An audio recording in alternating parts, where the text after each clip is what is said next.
তাকওয়া অর্জনের সঙ্গে আল্লাহর ভালোবাসা পাওয়ার সম্পর্ক রয়েছে। আর আপনারা দেখছেন তাকওয়ার আলো। আসসালামু আলাইকুম ওয়া রাহমাতুল্লাহি ওয়া বারাকাতুহু। আতিক বদমেজাজি ধরনের মানুষ, চট করে রেগে ওঠা ওর স্বভাব। আর রেগে গেলে কাকে কি বলছে ওর হুঁশ থাকে না। রাগ ঝাড়াটাই তখন ওর মুখ্য উদ্দেশ্য হয়ে যায়। আজও সে খানিকটা রেগে আছে, তবে রাগটা প্রকাশের সুযোগ পাচ্ছে না, কারণ আতিকের রাগটা আজ ওর মায়ের ওপর। বলা নেই কওয়া নেই, হুট করে আজ তিনি বললেন, তোর বিয়ে ঠিক করে ফেলেছি। আতিক মনে মনে রেগে গেলেও নিজেকে যথাসম্ভব শান্ত রেখে প্রশ্ন করল, বিয়ে মানে কার সাথে? একটা মেয়ের সাথে, আবার কার সাথে? তোকে তো এর আগে 1000বার জিজ্ঞেস করেছি তোর কোনো পছন্দ আছে কিনা। তুই বলেছিস নেই।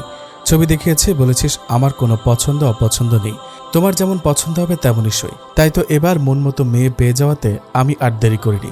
দেরি করনি মানে কি করেছ? আরিশাকে নিয়ে মেয়েটাকে এক ঝলক দেখে এসেছি, তাতে কি হলো? দেখলেই তো আর বিয়ে হয়ে যায় না। চেনা নেই, জানা নেই, অত কথা আমি বুঝি না। তোকে যথেষ্ট সময় দেওয়া হয়ে গেছে। আর চেনা জানার কথা বলছিস, ওকে আমি ভালো করে চিনি। আমার বান্ধবীর ভাতিজি, সাখাওয়াত ভাইয়ের মেয়ে। বেচারির মা নেই, ওর বাবা মোয়াল্লেম, হাজিদের সাথে ঘুরে বেড়ায়। বছরে 6 মাস দেশের বাইরে থাকে। মেয়েটা খুবই ভালো রে, একবার দেখবি? দেখে কি হবে? তুমি তো সব ঠিকই করে ফেলেছ। আমার জন্য কি কিছু রেখেছ? কি রাখবো? এক তুচ্ছ ঘটনাকে আঁকড়ে ধরে নিজের জীবনটা নষ্ট করতে বসেছিস। এবার আর তোর কোনো কথা আমি শুনছি না। আমি যা বলবো তাই হবে। আতিক জানে ওর মাও ভীষণ জেদি মেয়ে। তাছাড়া আতিক বারণ করার মতো যথেষ্ট কারণ খুঁজে পায়নি। গত 2 বছর আগেও আতিকের বিয়ে ঠিক হয়েছিল। আক্তার ঠিক আগের দিন মেয়েটা অন্য কারোর সাথে চলে যায়। সেদিন আতিক খুব লজ্জিত ও অপমানিত বোধ করেছিল। এদিকে সে গায়ে হলুদ মেখে বসে আছে, ওদিকে পাত্রী উঠাও। আতিক নিজেও মনে মনে অনেকটা এগিয়ে গিয়েছিল। জীবনের প্রথম প্রেম, আবার প্রথম ছ্যাঁকাও। কষ্টটা সাংঘাতিক ছিল। এরপর থেকে আতিক কোনো মেয়ের ওপর বিশ্বাস রাখতে পারে না। ওর মনটাও যেন মরে গেছে। কিন্তু ওর মা হাল ছাড়ার পাত্রী নন। তিনি আতিকের বিয়ে দিয়ে ছাড়বেন। আতিক মায়ের সেন্টিমেন্টে আঘাত করতে চায় না। ওর যদি কোনো দুর্বল দিক থেকে থাকে, তাহলে সেটা ওর মা। সেপ্টেম্বরের প্রথম সপ্তাহে অনাড়ম্বরে ঘরোয়াভাবে তিথির সাথে আতিকের বিয়ে হয়ে গেল। আতিক বিয়ের দিন থেকে তিথির সাথে তেমন কোনো কথাই বলেনি। কেবল একবার ঘরে ঢোকার পর তিথি সালাম দিলে সে উত্তর দিয়েছে। অতিথিরা চলে যাবার পর তিথি মেকআপ মুছে অজু করে এশার নামাজ পড়ল। নামাজ শেষে চিন্তিত মুখে বসে রইল। এবারের অনেক কিছুই অস্বাভাবিক ঠেকছে ওর কাছে। শাশুড়ি ছাড়া কেউই তার সাথে তেমন কথা বলছে না। শ্বশুর এক কোণে পত্রিকা নতুবা বই নিয়ে পড়ে থাকে। একটা ননদ আছে, সারাক্ষণ মোবাইল হাতে। না নামাজ না পর্দা। এ কোথায় এসে পড়ল তিথি? এমন ঘর তো সে চায়নি। স্বামী সাহেব কথা বলা তো দূর, ভালো করে তাকিয়ে পর্যন্ত দেখেনি। তিথির চোখ ভিজে উঠতে চায় বারে বারে। এই এক স্বভাব, ওর কথার আগে চোখে পানি আসে। রাতে আতিক কখন ফিরেছে তিথি জানে না। সে সোফাতেই ঘুমিয়ে গিয়েছিল। অভ্যাস মতো ফজরের আজানের সময় ঘুম ভাঙলে দেখল আতিক বিছানায় ঘুমিয়ে আছে। সংকোচ হলেও অজু করে এসে আতিককে বার কয়েক ডাকল, এই যে আপনি নামাজ পড়বেন না? আতিক সাড়া দিল না। তিথি নামাজ পড়ে দেখল আকাশ এখনও পরিষ্কার হয়নি। সে গ্লাস থেকে অল্প পানি নিয়ে আতিকের মুখে পানির হালকা ছিটা দিল। আতিক ঘুমের মধ্যে চমকে উঠে চোখ মুখ কুঁচকে তাকিয়ে দেখে একটা হাসি মাখা মুখ তার দিকে তাকিয়ে আছে। আতিক তাকাতে সালাম দিল। আতিক সালামের জবাব না দিয়ে উঠে বসল। গুরু গম্ভীর কণ্ঠে বলল, পানি মারলে কেন?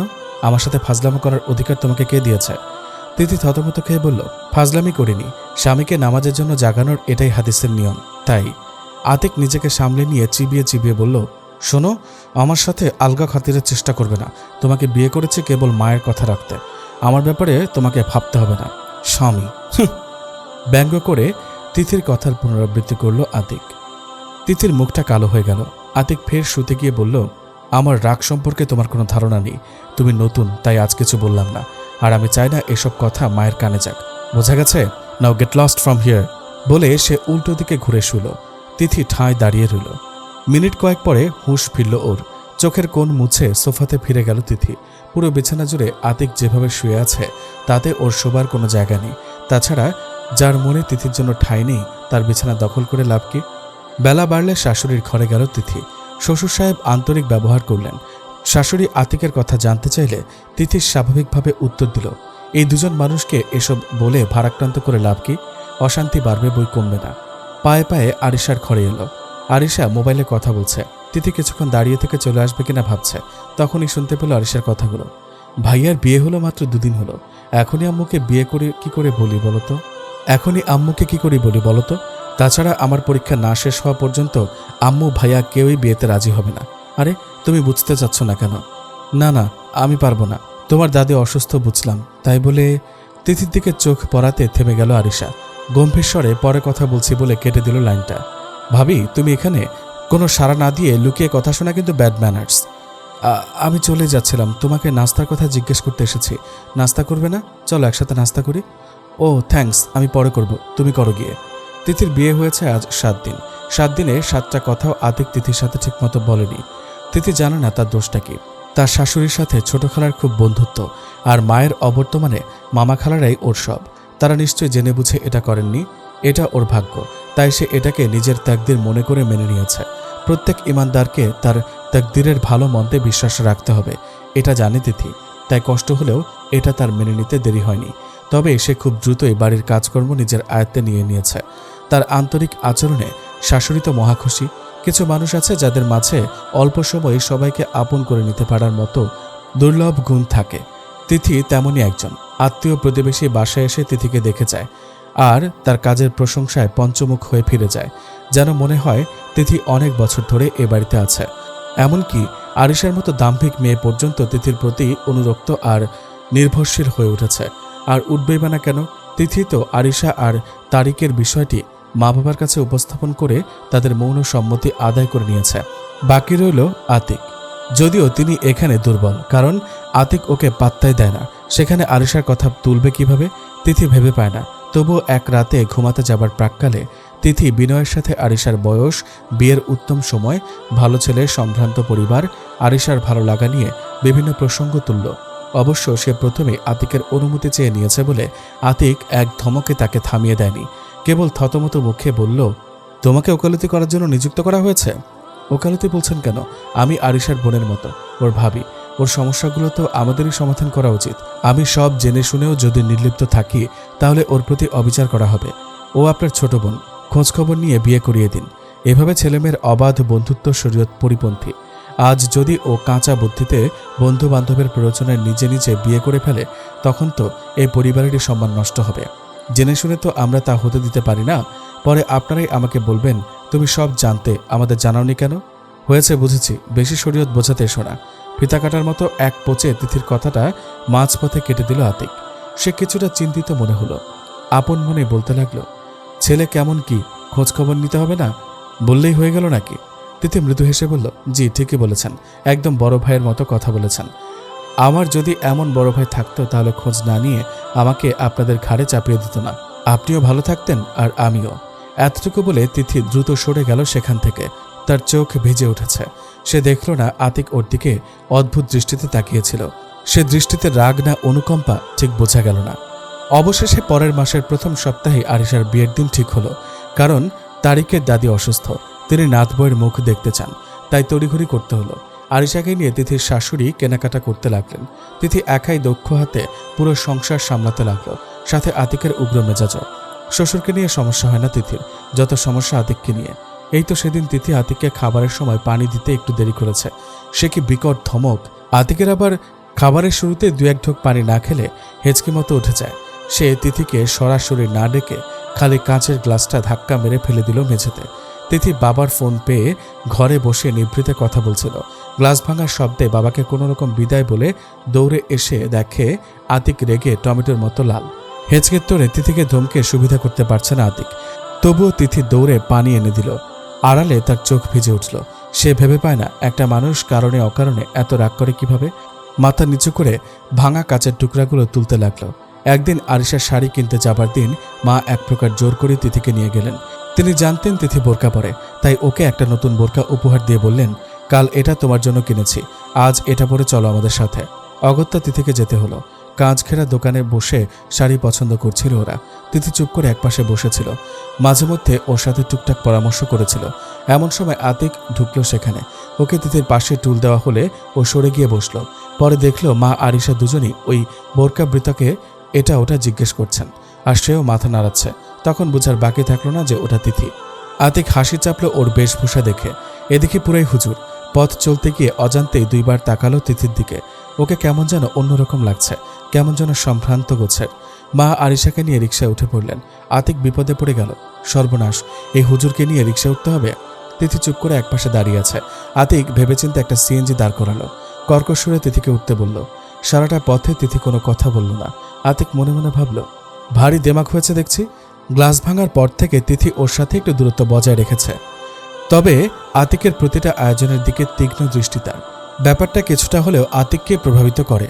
না, সব মেয়ে বোধহয় একরকম না। তবুও তিথিকে দেখলেই বিথির কথা মনে পড়ে। বিথি আতিকের জীবনের দুর্ঘটনার নাম। হায় কপাল, নামেও দেখি মিল। আজ আরিশার বিয়ে। বাড়িঘর লোকে গমগম করছে। বিয়ে পড়ানো হয়ে গেলে সবাইকে মিষ্টিমুখ করানো হলো। আতিক নিজেও বেশ ব্যস্ত, তবুও ওর চোখ জোড়া তিথিকে খুঁজল। ব্যাপার কি? ও গেল কোথায়? কোথাও বোরকা পরে বসে নেই তো? এর মধ্যে আরিশার বিদায়ের সময় হয়ে এলো। অনেকেই মাকে বলল, আপনাদের বৌমাকে দেখছি না। মা বলল, আপা ও ভেতরে, ও তো সবার সামনে আসে না, পর্দা করে তো। মাশাআল্লাহ, যাই ভেতরে গিয়ে দেখা করে আসি। আতিক মুখ ফসকে বলে ফেলল, চলুন আমি যাচ্ছি। মহিলা হাসি মুখে আতিককে বললেন, কপাল গুণে এমন বউ পেয়েছ বাবা, যেমন রূপ তেমন গুণ। ভেতরের ঘরে ঢুকতে গেলে আতিক বাধার মুখে পড়ল। এখানে ছেলেদের ঢোকা নিষেধ, সব মহিলারা ভেতরে। আতিক কিছুটা দমে গেল। ও আচ্ছা, আন্টি আপনি যান। আন্টি ভেতরে ঢুকে মুখের উপর দরজা লাগিয়ে দিলেন। আতিকের বিরক্ত লাগছে। তিথিকে এক ঝলক দেখতে এত হ্যাপা পোহাতে হচ্ছে কেন? কি কৌশলে ওকে দেখা যায় ভাবতে লাগলো। হঠাৎ কি মনে করে দরজা নক করল। এক কিশোরী উঁকি দিয়ে বলল, ভেতরে বলো আতিক ভাই পাঞ্জাবি বদলাবে, তিথি ভাবিকে গিয়ে বলো। আচ্ছা বলে ধুম করে গেট আটকে দিল মেয়েটি। আতিক নিজের ঘরে ঢুকে অনর্থক আলমারি হাতড়াতে লাগলো। আশ্চর্য তো, বুক এরকম ধুকপুক করছে কেন? তিথি কি নতুন কেউ? ধুত শালা। অজান্তেই খিস্তি বেরিয়ে এলো। ঠিক তখনই দ্রুত পায়ে এক মহিলা ঘরে ঢুকলো। সবুজের উপর নীল কারুকাজ করা কাঞ্জিবরণ শাড়ি পরা আধা হাত ঘোমটা দেওয়া মেয়েটির ঘরে ঢুকতেই দরজা চাপিয়ে দিল। উফ বলে ঘোমটাটা ফেলে দিলে তার চোখ ঝলসানো অবয়ব আতিকের সামনে আত্মপ্রকাশ করলো যেন। সে মৃদু কণ্ঠে বলল, সরি বলে আলমারি খুলে বলল, আর বলবেন না, বাড়ি ভর্তি এত মানুষ, হাঁটাচলা করা দায়। আচ্ছা কোন পাঞ্জাবিটা দেব বলুন তো? আতিক এক দৃষ্টিতে তাকিয়ে ফ্যালফ্যাল করে দেখছে আর ভাবছে, এটা কি তিথি? ও এত সুন্দর কবে হলো? চোখে যে কাজলটা দিয়েছে তার কোনো তুলনা হয় না। চেহারাটা আরও বাংময় হয়ে উঠেছে। নীরব দৃষ্টিতে ওর গোটা অবয়ব জরিপ করতে থাকলো। খোঁপাটা তো ছুঁয়ে দেখতে ইচ্ছে হচ্ছে। তিথি আতিককে নীরব দেখে ভাবল, রেগে আছে নাকি? ফিসফিসিয়ে বলল, ব্যস্ততার কারণে আপনার দিকে লক্ষ্য করতে পারিনি, প্লিজ ধমকাবেন না, বাইরে সবাই শুনে ফেলবে। আতিক মনে মনে মর্মাহত হলো। মুখে বলল, বোতামটা ছেঁড়া। তিথি আতকে উঠল, হায় আল্লাহ, বোতাম কিভাবে ছিল? এটা পাল্টে অন্যটা পড়ুন, আমি সেলাই করে রাখবো। আতিক বদমেজাজি ভঙ্গিতে বলল, পাল্টাবো না, এটাতেই সেলাই করে দাও। কাপা হাতে সুতা চালালো তিথি। ওর এক নিঃশ্বাস ব্যবধান থেকে আতিক বলল, খোঁচা লাগলে কিন্তু খবর আছে। তিথি চটপটে হাতে বোতাম লাগানোর কাজ শেষ করলো। এর মধ্যে ডাক পড়ল আতিকের। সে আসছি বলে বেরিয়ে যাবার আগ মুহূর্তে বলল, থ্যাঙ্কস। তিথি মৃদু শব্দে বলল, জাযাকাল্লাহ। আতিক চলে যাবার পরপর রবের দুয়ারে দোয়া করল তিথি, তার স্বামীকে এমনই করে তার অনুরক্ত করে দেবার জন্য। এটা তার প্রতিদিনের দোয়া, যার ফলশ্রুতিতে আতিককে আজ ওর সাথে সহজভাবে কথা বলতে দেখছে। রবের শুকর আদায় করল, আলহামদুলিল্লাহ আলা কুল্লি হাল বলে। আরিশা চলে যাবার পর থেকে বাড়িটা খালি খালি মনে হতে লাগলো তিথির। আতিক সারাদিন ব্যবসার কাজে প্রচণ্ড ব্যস্ত থাকে। তিথি ওর খাবার নিয়ে রাত 12টা সাড়ে 12টা পর্যন্ত বসে থাকে। ও ফিরলে ফ্রেশ হয়ে খেতে বসে। তিথি অদূরে বসে বই বা ম্যাগাজিন পড়ে। মাঝে মধ্যে প্রয়োজনীয় কথা থাকলে অল্প কথায় সারে। আতিক কখনো ফিরতে দেরি করলেও তিথি না খেয়ে খাবার নিয়ে বসে থাকে। সারাদিনের কাজের পরে ওর চোখ দুটো ভেঙে ঘুম আসতে চায়। তবুও তিথি আতিকের সামনে নিজের ক্লান্তি প্রকাশ করে না, বরং আতিক ফেরার আগে শাড়ি জামা বদলে হাত মুখ ধুয়ে হালকা সাজগোজ করে ওর অপেক্ষায় বসে থাকে। এগুলো হাদিসের নির্দেশ। যে স্ত্রীর দিকে তাকালে স্বামীর মন খুশি হয়ে যায়, সে স্ত্রী সম্পর্কে সুসংবাদ দেওয়া হয়েছে। বেল বাজলে সে নিজে দৌড়ে যায়, হাসি মুখে সালাম দেয়। আতিক যদিও নিজের মতো করে খেয়ে দিয়ে ঘুমিয়ে পড়ে। তিথির দিকে তেমন মনোযোগ তার নেই, তবুও তিথি ক্লান্তহীনভাবে স্বামীর মন পাবার চেষ্টায় রত থাকে। আর দুয়া তো আছেই। একদিন আতিক খেতে বসে হঠাৎ জিজ্ঞেস করে, সবার খাওয়া হয়েছে? সে সাধারণত তেমন কোনো কথা বলে না, তাই তিথি কিছুটা অবাক হয়ে মনে মনে বলে, জি, আব্বা আম্মা খেয়ে ঘুমিয়ে পড়েছে। কিছুক্ষণ পর বলে, তুমি খেয়েছ? তিথি সামান্য হেসে বলে, আপনার হোক, একটু পরে খাবো। আতিক চুপ মেরে থেমে গেল প্রথমে, পরে বলল, পরে খাবে কেন? যাও প্লেট নিয়ে আসো। তিথি কোনো দ্বিরুক্তি না করে একটা প্লেট তুলে নিয়ে তাতে অল্প খাবার নেয়। দূরে সরে যাবার জন্য ঘুরে দাঁড়াতেই আতিক ওর ওড়নার প্রান্ত ধরে টেনে বলে, এখানে বসলে কি সমস্যা? না, সমস্যা কি? আপনার সমস্যা না হলে আমার কি সমস্যা? হুজুররা দেখি কথা ভালোই জানে। তিথি চুপ করে থাকলো। আতিক ফের বলল, হুজুররা যে এত সাজগোজ জানে এটাও তো জানতাম না। হুজুরদের সম্পর্কে আর কি জানেন? তিথির মজা লাগছে শুনতে, তবুও মুখ নামিয়ে আস্তে করে বলল কথাটা, জানি না, তবে জানতে চাই। ভারী স্বরে বলল আতিক। তিথি লজ্জা পেয়ে চুপ মেরে গেল। আর কিছু না বলে নীরবে খেয়ে চলল। আতিক খাওয়া ফেলে ওর দিকে তাকিয়ে থাকলো। তিথির নার্ভাস লাগছে আতিকের চাহনি দেখে। হঠাৎ বিষম খেলো। কাশতে কাশতে নাক মুখ লাল হয়ে গেল তিথির। ওর অবস্থা দেখে আতিক দ্রুত পানি এগিয়ে দিল। ধীরে ধীরে পিঠে হাত বুলিয়ে দিল। তিথির দুই চোখে এবার বন্যা নামল। আতিক বলল, ও কি, কাঁদছ কেন? না না, খাবার আটকে শ্বাস বন্ধ হয়ে গিয়েছিল, এই জন্য চোখে পানি এসে গেছে। দ্রুত ওড়না দিয়ে চোখ মুছে ফেলল। আতিক কিছুক্ষণ তাকিয়ে থাকলো, যেন কিছু বলতে চাচ্ছে। তিথি এবার না পেরে বলে উঠল, এভাবে তাকিয়ে থাকবেন না তো, দোষ হলে বলেন, মাফ চাই। এমন করলে খাবো কি করে? আতিক এবার হেসে ফেলল। তিনি মুগ্ধ হয়ে ভাবল, এই হাসতেও জানে। ভাত খাবার পরে 1 কাপ চা খাওয়াতে পারবে? জি পারবো, কিন্তু চা খেলে না আপনার ঘুম নষ্ট হয়। আজ খাবেন? কাল তো শুক্রবার, সকালে কাজের চাপ নেই, তাই রাত জাগলেও সমস্যা নেই। তিথি আর প্রশ্ন করার সাহস পেল না। ও, তিথি আর কিছু না বলে প্লেট গোছাতে লাগলো। আতিক ঘরে চলে গেল। কিছুক্ষণ পর তিথি চা নিয়ে ঢুকে দেখল আতিক ঘরটাকে রজনীগন্ধা দিয়ে একরকম সাজিয়ে ফেলেছে। দুটো ফুলদানিতে ফুলগুলো রেখে তাতে পানি ঢেলে দিচ্ছে। ঘরে মৃদু সুগন্ধ পাওয়া যাচ্ছে। তিথির পা দুটো জমে গেল। কোনো রকমে বলল, এই যে আপনার চা। আতিক এগিয়ে এসে ওর হাত থেকে চাটা নিল। তিথি ধীর পায়ে সোফায় গিয়ে বসলো। আতিক ওর পাশে গিয়ে বসলো। তিথি কি বলবে ভেবে পেল না। অস্বস্তি কাটাতে হাত বাড়ালো। দিন, কাপটা রেখে আসি। কোথাও যেতে হবে না, চুপ করে বসো। আমি জানি তুমি আমাকে ভয় পাও, কারণ আমার রাগটা অনেক বেশি। আসলে আমি তোমাকে আর 10টা মেয়ের মতোই ভেবেছিলাম। আরিশাকেও দেখেছি, রাগ জেদ অলসতায় ভরা একটা মেয়ে। যখন কলেজ বিশ্ববিদ্যালয়ে পড়তাম তখনকার সহপাঠীদেরকেও দেখেছি, তাদের মধ্যে মেয়েলি ব্যাপারটা কম, পুরুষালী ব্যাপারটা বেশি। তারপরেও জীবনের একটা পর্যায়ে এসে একটা মেয়েকে মনে মনে জীবনসঙ্গী হিসেবে চেয়েছিলাম, কিন্তু তিথি বাধা দিল। থাক, বাদ দিন সব কথা। আতিক মৃদুস্বরে বলল, একটা কথা রাখবে? জি বলুন। সেদিন যে শাড়িটা পরেছিলে সেটা কষ্ট করে একবার পরবে? তিথি বাকরুদ্ধ হয়ে দাঁড়িয়ে রইল। আতিক হাসল। কি হলো, অধিক শোকে পাথর হয়ে গেলে নাকি? আমি কি অন্যায় কিছু বলেছি? না, তা না।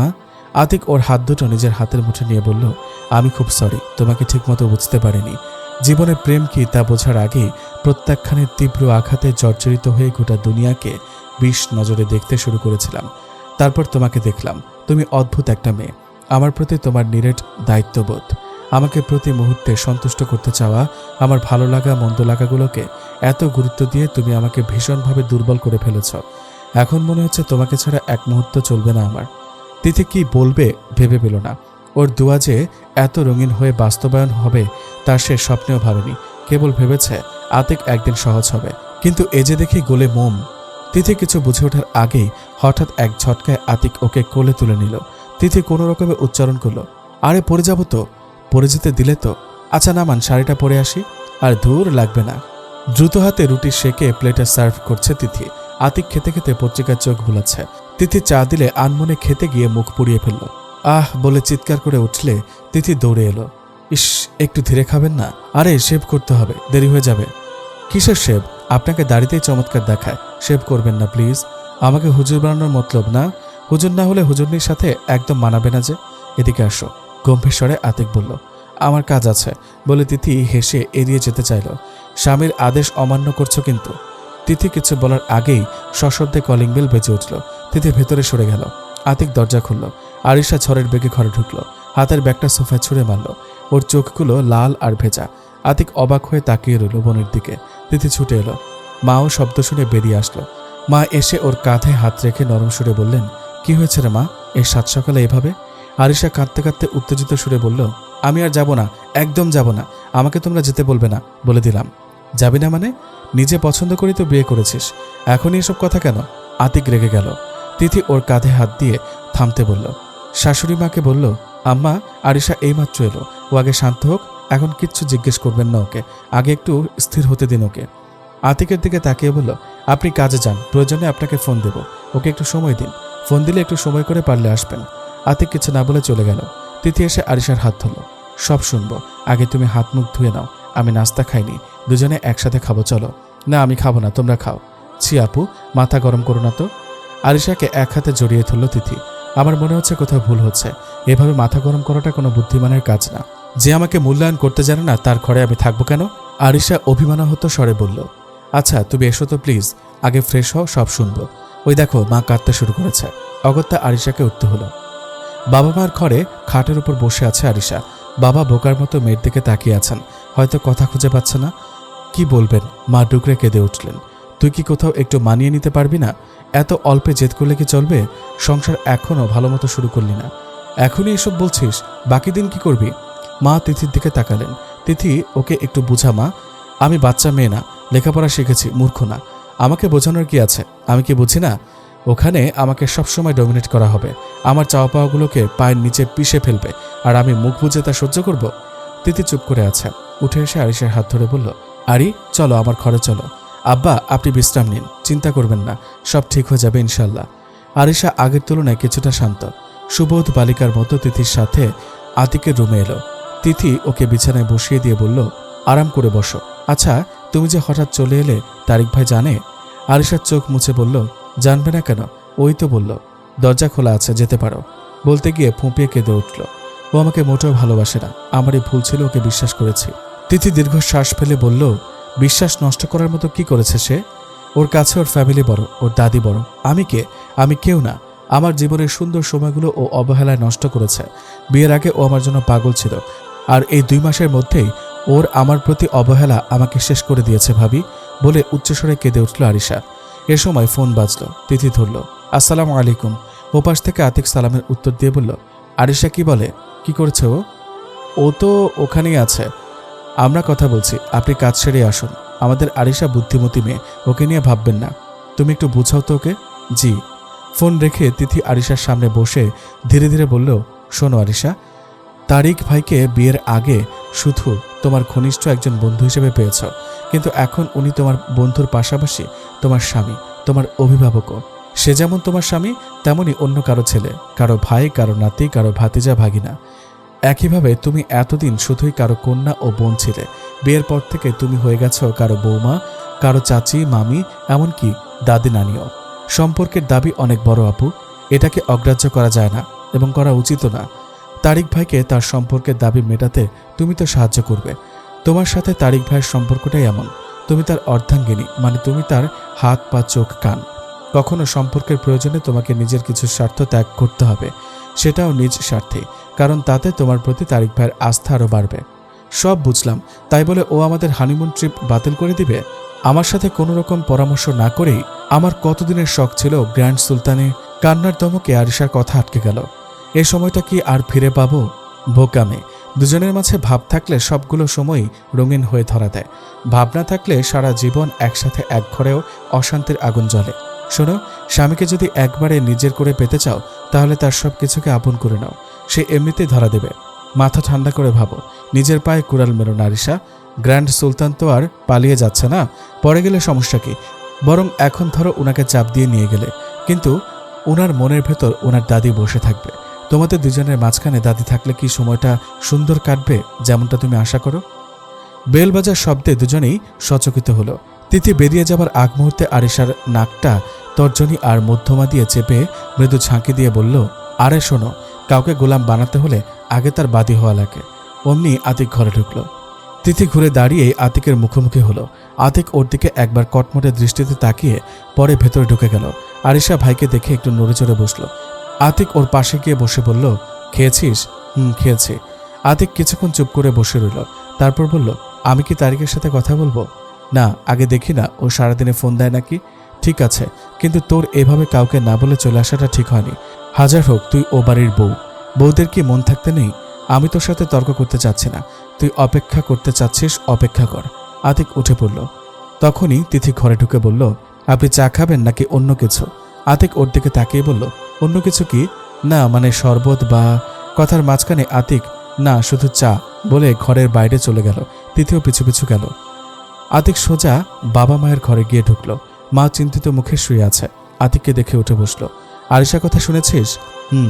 ওর এসব ছেলে মানুষই সংসার জীবনে অশান্তি ডেকে আনবে মা। এ সময় তিথি নাস্তা নিয়ে ঢুকলো। মা ছেলের হাতে চা তুলে দিল। তিথির হাত থেকে চা নিতে গিয়ে দেখলো ওর কবজির কাছে লাল হয়ে আছে। আতিক চমকে গিয়ে জিজ্ঞেস করলো, হাতে কি হয়েছে? তিথি লজ্জিত স্বরে বলল, আরে ও একটু তেলের ছিটা লেগেছিল তাড়াহুড়ো করতে গিয়ে। বাকি কথাটা আর শেষ করলো না তিথি। আতিক কিছু বলতে গিয়ে নিজেকে সামলে নিল। মায়ের দিকে তাকিয়ে বলল, আরিশা তারিককে ফোন করতে বারণ করেছে, ও চায় তারিক নিজ থেকে ফোন করুক। তিথি বলল, কিছু মনে করবেন না, আমি একটা কথা বলি। আপনি তারিক ভাইকে ফোন করে নর্মালি জানতে চান যে কি হয়েছে, তারপর ওনাকে বাসায় আসতে বলুন। সামনাসামনি কথা বলে ব্যাপারটা মিটিয়ে ফেলুন। আমাদের আরিশা ছেলে মানুষে করে আবেগে একটা ভুল করে ফেলেছে। উনি আসুক, এই ফাঁকে আমি আরিশাকে বুঝিয়ে সুঝিয়ে যাবার জন্য রাজি করাবো ইনশাল্লাহ। আতিক তিথির দিকে বিশেষ দৃষ্টিতে তাকিয়ে বলল, ভালো করে বোঝাও তোমার বাদী গোলামের টেকনিক। এ কথা শুনে তিথি লজ্জা মিশ্রিত ভয়ে চট করে মাথা নোয়ালো। মনে মনে জিভ কাটল, সর্বনাশ, শুনে ফেলেছে। মা একবার ছেলে আর একবার বউয়ের দিকে তাকাচ্ছেন। কিসের বাদী গোলাম বুঝলাম না। তিথির দাঁত দিয়ে ঠোঁট কামড়ে ধরল। ইস, কি বলবে আম্মাকে। আতিকও তো নির্লজ্জের মতো ওর দিকে তাকিয়ে আছে। তাকিয়ে থেকে বলল, ও তুমি বুঝবে না মা। তিথি দ্রুত হাতে ট্রে গুছিয়ে নিয়ে চলে গেল। আতিকের সামনে বেশিক্ষণ দাঁড়ানোর ইচ্ছে হলো না। না জানি এটা নিয়ে আবার কি বলে বসে। আরিশা তার নিজের রুমে গিয়ে শুয়ে পড়ল। মনটা ছটফট করছে ওর। তারিক কি একটাবার পারত না ওকে ফোন করতে? এ থেকে বোঝা যায় কতটুকু মায়া ওর মনে আরিশার জন্য। আরিশার চোখ দিয়ে জল গড়িয়ে পড়ল। আতিক এ সময় বাসায় আসে না। আজ আরিশার কারণে একবার ঢু মেরে গেল। চলে যাবার আগ মুহূর্তে তিথিকে ডাকল। তিথি রান্নাঘরে চুলায় কাজ করছিল। জি বলতে গিয়ে হঠাৎ ও রসুল সাল্লাল্লাহু আলাইহি সাল্লামের হাদিসগুলো মনে পড়ে গেল। স্বামী যখন ডাক দেয় তখন স্ত্রী যদি চুলার কাজে ব্যস্ত থাকে তবে তা নিভিয়ে দিয়ে হলেও যেন ডাকে সাড়া দেয়। তিথি সুন্নতের পাবন্দি করতে ভালোবাসে, কারণ তাতে দুনিয়া ও আখিরাত উভয় জাহানেই কল্যাণ আছে। তিথি চুলাটা বন্ধ করে দিয়ে ঘরে ঢুকলো। দেখলো আতিক বাইরের জামা কাপড় ছাড়েনি, তার মানে ও আবার বেরিয়ে যাবে। ও ড্রেসিং টেবিলের ওপর কি যেন খুঁজছে। তিথিকে দেখে বলল, স্যাভলন ক্রিমটা কোথায়? তিথি ড্রয়ার থেকে বের করে ওর হাতে দিয়ে বলল, স্যাভলন কেন? আপনার কোথাও কেটেছে? হ্যাঁ। সে কি, কোথায়? বলে তিথি এগিয়ে গিয়ে ওর দিকে চেয়ে খুঁজতে শুরু করলো। আতিক ওর হাত ধরে টেনে বিছানার একপাশে বসালো। মৃদু ধমকে সুরে বলল, সারাদিনে তোমার সময় হয়নি এই পোড়া জায়গাটায় কিছু লাগাতে? তিথি আরক্ত মুখে বলল, আরে এটা তো সামান্য। তা তো বলবেই, পার্সোনাল গোলাম তো একটা আছেই, সে লাগিয়ে দেবে, এই তো মতলব, তাই না? তিথির মুখ শুকিয়ে গেল। ছি ছি, এসব কি বলছেন? আপনাকে আমি কখনো এসব ভাবি না, বরং আমি তো আপনার। তিথির দিকে না থেকে পরম যত্নে ওর হাতে ক্রিম মাখাতে মাখাতে আতিক বলে চলল, কিন্তু আমি যেন শুনলাম কাউকে গোলাম বানাতে গেলে নাকি আগে তার বাদী হওয়া লাগে। তিথি ধরা পড়া গলায় বলল, আমি আসলে বোঝাতে চেয়েছিলাম, মানে আমি এটা মিন করিনি। আতিক আচমকা ওর হাত তুলে তাতে পোড়া দাগটার চারপাশে কয়েকটা চুমু খেয়ে বলল, এই গোলাম খেদমত করতে প্রস্তুত, বলুন আর কি খেদমত করতে লাগবে? তিথি ভীষণ লজ্জিত হয়ে হাত ছাড়িয়ে নিল। প্লিজ এভাবে বলে আমাকে গুনাহগার করবেন না। আতিক ওর হাত ফের টেনে ধরে হালকা স্বরে বলল, কাজ আছে, নইলে আরো ভালো করে খেদমত করার ইচ্ছে ছিল। তিথি দুই হাতে মুখ ঢাকল। আতিক ওর কপালে ঠোঁট ছুঁয়ে উঠে পড়ল, আল্লাহ হাফিজ বলে। তিথি মুখ থেকে হাত সরিয়ে পেছন থেকে বলল, এই আসরের নামাজটা মসজিদ থেকে পড়ে নিয়েন কিন্তু। সন্ধ্যার পরপর তারিখ এলো। তিথি এসে আরিশাকে সংবাদটা দিলে আরিশা খুশিতে মাথা নামিয়ে ফেলল। তিথি ওকে নিজ হাতে সাজিয়ে গুছিয়ে দিল। তারপর ওকে চায়ের ট্রে হাতে ড্রয়িং রুমে পাঠালো। তারিক ভেবেছিল অন্য কেউ, কিন্তু আরিশাকে চা নিয়ে প্রবেশ করতে দেখেও চমকে গেল। আরিশা নরম সুরে বলল, বসো। তারিক ভেবেছিল আরিশা বেশ অভিমান করবে, তুলকালাম করবে, নালিশ করবে। ওকে কিভাবে বোঝাবো তাই ভেবে এতক্ষণ ওর মাথার চুল পেকে যাচ্ছিল। তারিকের মা তো রেগে আসতেই চাননি, তাই তারিক একাই এসেছে। তাছাড়া আরিশার ভাই যেভাবে বলেছে তাতে না এসে পারা যায় না। তারিকের হাতে চায়ের কাপ তুলে দিয়ে বলল আরিশা, আম্মু তো নামাজে আর ভাবি তো কারোর সামনে যান না, তুমি তো জানোই। তবে ভাবি আজ আমার ভুলটা ভাঙিয়ে দিয়েছে। আমি সরি তারিক, আর কখনো এমন হবে না ইনশাল্লাহ। আরিশা অকপটে কথাগুলো বলে চলল। তারিক যেন নিজের জায়গাতে বসে আছাড় খেল। আরিশাকে এই রূপে আশাই করেনি সে। এতটা কম্প্রোমাইজিং, এতটা অকপট ওকে কখনো দেখেনি। তারিকের মনটা নরম হয়ে গেল। কিছুক্ষণ চুপ থেকে সে বলল, আমিও সরি আরিশা, তোমাকে ওভাবে বলাটা আমারও উচিত হয়নি। ভুলটা তোমার একার না, আমারও। সত্যি তোমার ভাবির কারণে আমাদের ভুলগুলো দূর হয়ে গেল। তোমার ভাবিকে আমার সালাম। তার সাথে আমার দেখা হলো না, তাই ওনাকে আমার সালাম পৌঁছে দিয়ে আসো। চলো এবার তোমার ঘরে চলো। এ সময় আরিশার মা ঢুকে বলল, সে কি বাবা, রাতে খেয়ে তারপর যাবে? তিথি রান্না করে ফেলেছে। রাত 12:30। আতিক এখনো ফিরছে না। ও যতক্ষণ না ফেরে তিথি ততক্ষণ মনে মনে ওর সুস্থতার দোয়া করতে থাকে। না ফেরা পর্যন্ত টেনশন হতে থাকে ওর। এমন সময় বেল বাজলে তিথি দরজা খুলে দেখল আতিক। তিথি সালাম দিলে ও আস্তে করে জবাব দিল। তিথি ওর নির্লিপ্ততায় অবাক হলো। ওর পিছু পিছু ঘরে ঢুকে বলল, খাবার লাগাই, আপনি ফ্রেশ হন। আতিক গম্ভীর সুরে বলল, না খাবো না, ক্ষুধা নেই। তিথি ওর কাছে এসে বলল, শরীর খারাপ করবে তো? না বলে শার্টটা বিছানায় ছুঁড়ে মেরে বাথরুমে ঢুকে গেল। তিথি চিন্তিত মুখে ওর শার্টটা গুছিয়ে হ্যাঙ্গারে রাখলো। এমন সময় আতিকের মোবাইল বেজে উঠল, তবে সাইলেন্ট মোডে। তিথি মোবাইল না ধরে কেবল তাকিয়ে দেখল, সেখানে যে নামটা ভেসে উঠেছে তা হলো বিথি। তিথির বুকটা ছ্যাদ করে উঠল। বাথরুমের দরজা খোলার শব্দে তিথি সরে গেল সেখান থেকে। আতিক মোবাইলটা দেখতে পেয়ে হাতে নিল। তারপর রিসিভ করার আগে তিথির দিকে তাকিয়ে বলল, আমাকে এক গ্লাস শরবত করে দাও। অগত্যা তিথিকে ঘর থেকে বেরোতে হলো। রান্নাঘরে শরবত বানালো। তিথির মন পড়ে রইল বেডরুমে। কার সাথে কথা বলছে আতিক?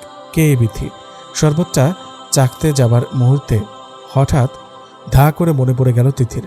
এই বিথি আতিকের প্রথম প্রেম না তো, যার সাথে আতিকের বিয়ে ঠিক হয়ে ভেঙে গিয়েছিল? তিথির হাত যেন অবশ্যই আসতে চাইছে। মাথাটা ঝিমঝিম করে উঠল। কোনো মতে শরবতটা ট্রেতে বসিয়ে ঘরে নিয়ে আসলো। আতিক কোমল স্বরে বলছে, আচ্ছা রাখি কেমন? তিথির প্রবল কান্না পাচ্ছে, কিন্তু আবেগ চেপে চামচ দিয়ে গ্লাসের শব্দ করল। আতিককে ডাকতে ইচ্ছে হল না। টুংটাং শব্দে আতিক মুখ ফিরিয়ে তাকালো। ওহ, এনেছো, দাও। তিথি শরবতটা এগিয়ে দিল। আতিক শরবত খাবার ফাঁকে ফাঁকে ওকে দেখলো বার কয়েক। তারপর নিঃশব্দে গ্লাসটা ফিরিয়ে দিল। সবকিছু গুছিয়ে এসে নীরবে একপাশে শুয়ে পড়ল তিথি। আতিক ওর দিকে তাকিয়ে বলল, এই ঘুমিয়েছ? তিথির চোখ বেয়ে পানি ধারা ছড়ছে। আস্তে করে তা মুছে ফেলে স্বাভাবিক স্বরে বলল, না ঘুমায়নি। আতিক কাতর স্বরে বলল, মাথাটা অনেক ব্যথা। শুনেও তিথি কয়েক সেকেন্ড ঝিম মেরে পড়ে রইল।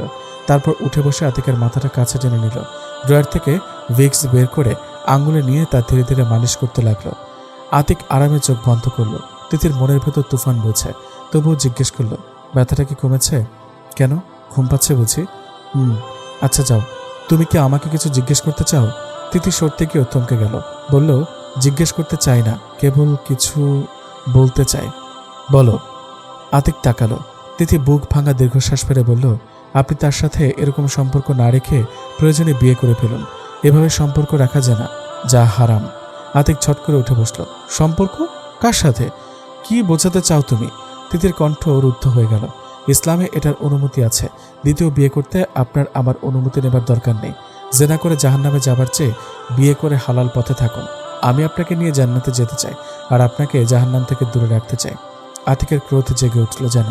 অজান্তে প্রচণ্ড চর বসিয়ে দিল তিথির গালে। তিথির গালে 4 আঙুলের দাগ স্পষ্ট হয়ে উঠল সাথে সাথে। তিথি সহ্য করতে না পেরে ঝরঝর করে কেঁদে ফেলল, মাথা নিচু করে। আতিক রাগে মুখ অন্যদিকে ঘুরিয়ে রাখল। কঠিন কিছু মুখ থেকে বেরিয়ে আসতে পারে, এই ভয়ে আতিক মুখ খুলল না। তিথি ধীর পায়ে নেমে গেলেও আতিক কিছু বলল না। বালিশ টেনে চোখ বন্ধ করল। তিথি বাথরুমে কল ছেড়ে বসে কাঁদতে লাগলো। মুখ গুজে থাকতে থাকতে আতিকের চোখ লেগে এলো। সকালে খুব ভোরে ঘুম ভাঙলে দেখল আকাশ পরিষ্কার হয়ে গেছে।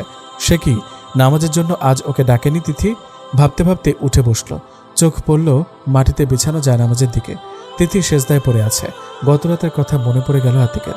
অনুতাপে মনটা জর্জরিত হলো। নেমে এসে ওর পিঠে হাত রেখে চমকে উঠল। গা পুড়ে যাচ্ছে জ্বরে। চমকে ওকে ধরে নাড়া দিল, ডাকলো বার কয়েক। তারপর আস্তে করে তুললে বুঝতে পারল তিথি সংজ্ঞাহীন হয়ে গেছে। দ্রুত ওকে পাঁজাকলা করে বিছানায় শুয়ে দিল আতিক। কাপড় খুলে জলপট্টি দিল। জ্বরের ঔষধ এনে পানি নিয়ে তিথিকে আধশোয়া করে খাইয়ে দিল। বারবার ওর গায়ে হাত দিয়ে দেখলো জ্বর নেমেছে কিনা। কাপড় ভিজিয়ে ওর গায়ে স্পঞ্জ করলো ভালোভাবে। তারপর দেখলো উত্তাপ অনেকটাই কমে এসেছে। ওর মুখের ওপর ঝুঁকে নাম ধরে ডাকলো আতিক।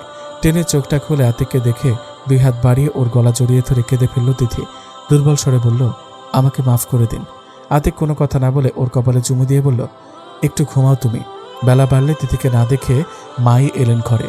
ওর জ্বর দেখে আতকে উঠলেন তিনি। ব্যতিব্যস্ত হয়ে ডাক্তারের কাছে নিতে বললেন। তিথি বলল, লাগবে না মা, এমনি সেরে যাবে। তবুও বিকেলে আতিক ওকে ডাক্তারের কাছে নিয়ে গেলে উনি বললেন, আশা করি সমস্যা নেই, তবুও চারদিকে ডেঙ্গুর প্রকোপ, আর কিছু রেগুলার চেক আপ, কটা টেস্ট করিয়ে ফেলুন। আতিক সেদিনই সবগুলো টেস্ট করিয়ে ফেলল জরুরি ভিত্তিতে। পরের দিন সন্ধ্যায় সে টেস্টের যে রিপোর্ট পেল তার জন্য সে মানসিকভাবে একেবারেই প্রস্তুত ছিল না। আতিক ছুটে গেল তার ডাক্তারের কাছে, যে প্রথমে তিথিকে দেখেছিল। গিয়ে শুনল তিনি 7 দিনের জন্য দেশের বাইরে গেছেন। তার জায়গায় আরেকজন আছেন। আতিক তাকে আর দেখালো না, বরং ডায়াগনস্টিক সেন্টারেরই একজন বড় ডাক্তারকে দেখালো। তিনি তিথিকে ইমিডিয়েট ভর্তি করাতে বললেন।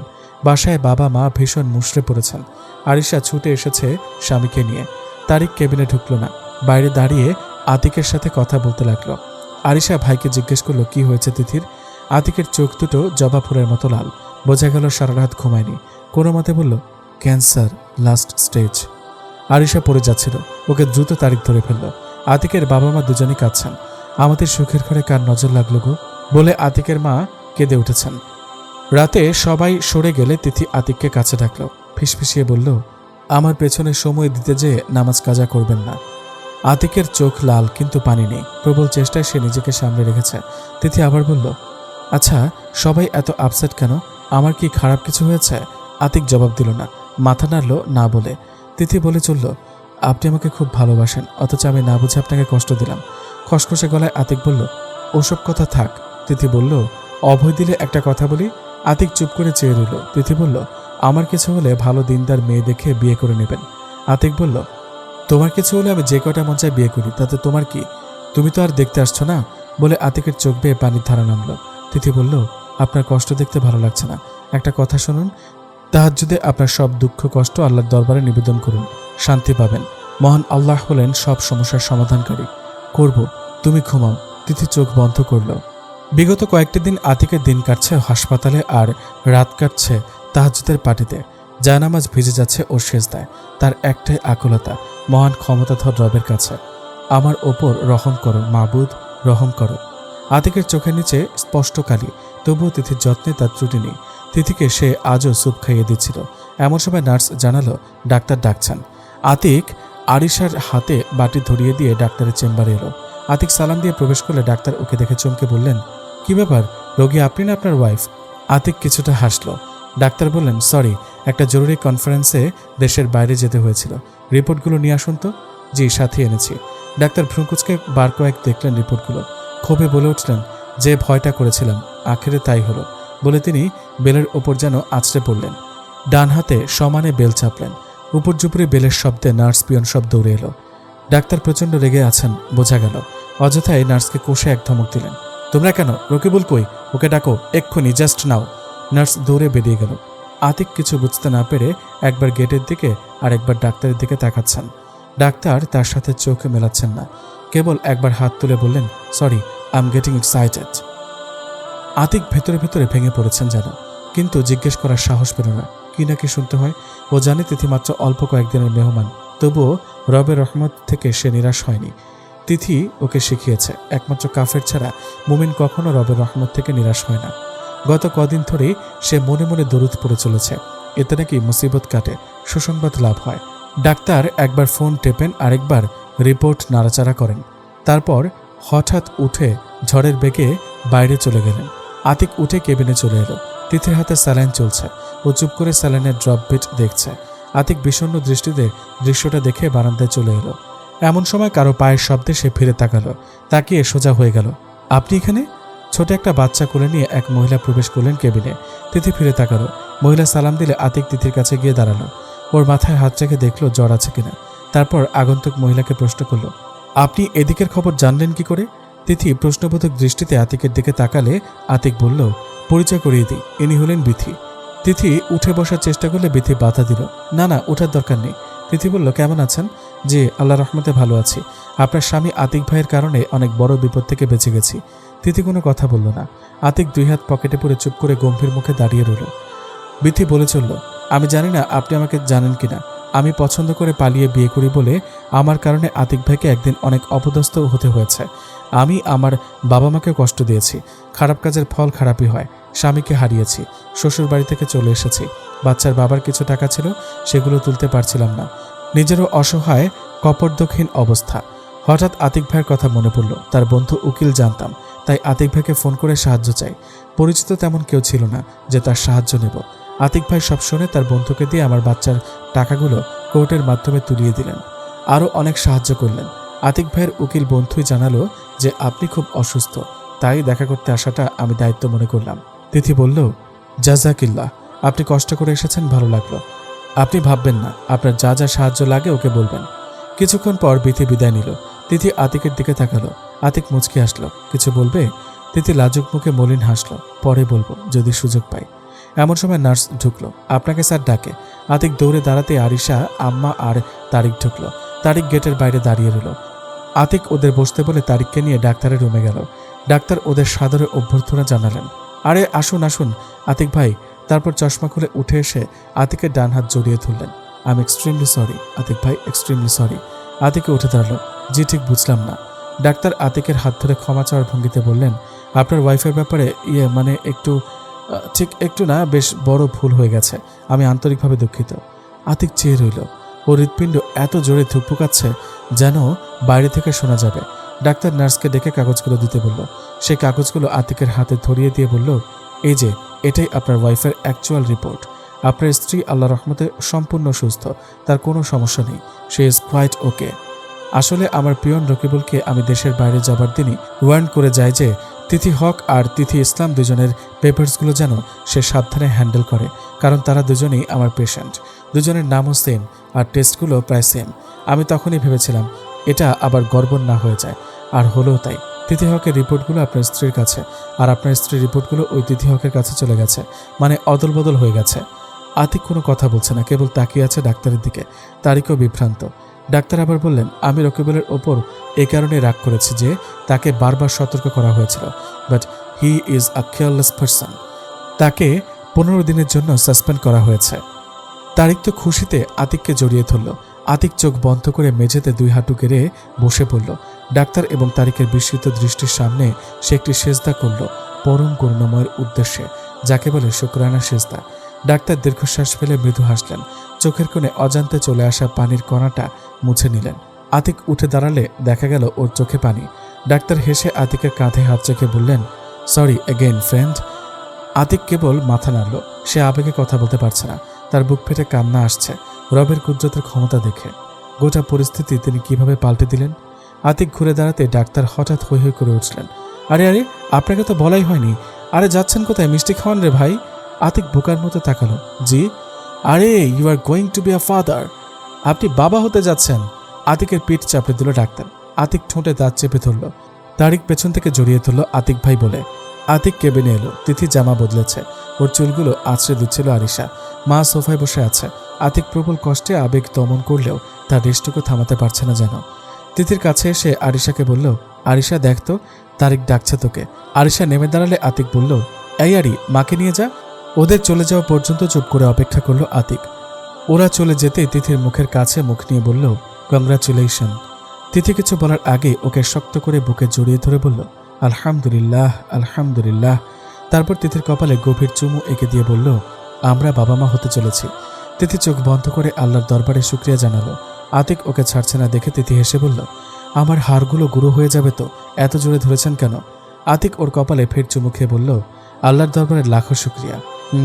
আপনাকে আরেকটা কথা বলা হয়নি। দাড়িতে কিন্তু আপনাকে দারুণ মানিয়েছে মাশাল্লাহ। তাই? আতিক হাসল। হঠাৎ আতিক তিথিকে কোলে নিয়ে ফেললো চট করে। তিথির কানের কাছে মুখ নিয়ে কিছু বলতে যাবে তখনই অনেকগুলো পায়ের শব্দে ওকে দ্রুত নামিয়ে দিল। কেবিনে খুশির বন্যা বয়ে গেল। আরিশা আতিকের মুখে মিষ্টি দিতে গেলে আতিক বাধা দিল, দিস না, আমি রোজা। তিথি পরম ভালোবাসায় ওর দিকে তাকালো। আতিকও তাকালো। চোখাচোখি হলে আতিক এক চোখ টিপল ওর দিকে তাকিয়ে। তিথি মুখ নামিয়ে নিল। রাতে ওরা সবাই বাসায় ফিরল। তিথিকে ডিসচার্জ করে দেওয়া হয়েছে। তারিক বাসায় ফিরে ঘোষণা দিল, আজ খাবার বাইরে থেকে আনা হবে, নো রান্নাবান্না। সবাই খেয়ে দিয়ে আরিশার বাড়ি ফিরতে প্রায় 12টা বেজে গেল। যাবার সময় তিথির হাত ধরে বলল, যাই ভাবি, খুব ভয় পাইয়ে দিয়েছিলে। তারিক খুব মন খারাপ করে বলতো, যার জন্য আমার জীবনে আজ এত আনন্দ, সে এত অসুস্থ অথচ কিছু করতে পারছে না। ও দোয়া করত তোমার জন্য, যেন ওর আপন বোন অসুস্থ। সত্যি ভাবি, তুমি যদি আমাকে পথ না দেখাতে আজ দুজন দুদিকে ছিটকে পড়তাম। আমার প্রতি তারিক খুব খুশি, জানো, ও নামাজ ধরেছে, আমাকে আবায়া কিনে দিয়েছে। তিথি আল্লাহর শুকর আদায় করল। বলল, ধৈর্যের চেয়ে মিষ্টি কোনো ফল নেই। তুমি ধৈর্য ধরতে শিখে গেছো, আর সবসময় আল্লাহর উপর ভরসা রাখবে। ঠিক বলেছ ভাবি, মনের মিল থাকলে ছোট ঘরও জান্নাত, আর মিল না থাকলে আলিশান ঘরও জাহান্নাম। আমরা বোকার মতো দেশ বিদেশে আনন্দ খুঁজে বেড়াই। আসল আনন্দ আমাদের মাঝে রয়েছে। প্রতিটি ছোট ছোট কাজেই তা পাওয়া যায়। একদম ঠিক। আরিশা বিদায় নিল। মা বাবা ক্লান্ত হয়ে শুতে গেল। সবার ওপর দিয়ে ঝড় বয়ে গেছে। তিথি ঘরে এসে দেখল ঘরটাকে তাজা গোলাপ দিয়ে সাজানো হয়েছে। টেবিলে একজোড়া গোলাপ। এয়ার ফ্রেশনারের মিষ্টি গন্ধে ঘরটা মম করছে। আতিক ওকে ডাকল, এসো। তিথি পা বাড়াতেই আতিক ওকে কোলে তুলে নিল। তিথি লজ্জা পেয়ে বলল, আরে কি করেন? খালি কোলে তুলে ফেলেন। কদিন পর তো আর তোমাকে নিতে পারবো না, তোমার ভাগিদার যে আসছে। তিথি লজ্জায় ওর কাঁধে মুখ লুকালো। তিথি দেখলো নতুন বেড কভার টান টান করে বিছানো হয়েছে, তাতে গোলাপের পাপড়ি ছিটানো হয়েছে। তিথি অবাক হলো। আতিক বলল, এসব আরিশা তারিক ওরা করেছে। তিথিকে আস্তে করে নামিয়ে দিয়ে আতিক ড্রয়ার থেকে একটা শাড়ি বার করলো। তিথি কাঞ্জিবরমটা চিনতে পারল। লজ্জায় লাল হয়ে বলল, এটা বার করেছেন কেন? আতিক শূন্য দৃষ্টিতে তাকিয়ে বলল, আজ তোমাকে আমি নিজ হাতে সাজাবো। কি? না না, আজ কোনো ট্যাপ হুঁ চলবে না। আতিক তিথির দিকে তাকিয়ে রমণীমোহন হাসি দিল। তিথি আরক্ত মুখে বলল, আমি পানি খাবো। আতিক ফ্রিজ থেকে ঠান্ডা পানি বের করে দিয়ে বলল, নিন, গোলাম আপনার খেদমতে হাজির। তিথি ওর বুকে মৃদু কিল দিয়ে বলল, বাদিও হাজির। আতিক ওকে জড়িয়ে ধরে ওর মাথার ওপর থুতনি রেখে বলল, রব্বুল আলামিন আমাদের দুঃখকে মহানন্দে পরিণত করে দিয়েছেন। একটু খারাপ লাগছে তাদের জন্য। এই রিপোর্টটা মূলত যাদের, হ্যাঁ, ওদের জন্য আমাদের দোয়া করা উচিত। তিথি বলল। কিছুক্ষণ পর তিথি বলল, আচ্ছা, আপনি আমাকে ক্ষমা করেছেন তো? আপনি আমার উপর সন্তুষ্ট তো? আতিক কৃত্রিম গাম্ভীর্য নিয়ে বলল, সন্তুষ্ট করার চেষ্টা করো, দেখি সন্তুষ্ট হতে পারি কিনা। তিথি লজ্জায় লাল হলো। বাইরে বাতাসের বেগ বাড়ছে আর গাছের পাতাগুলো যেন হেসে একে অন্যের গায়ে আছড়ে পড়ছে।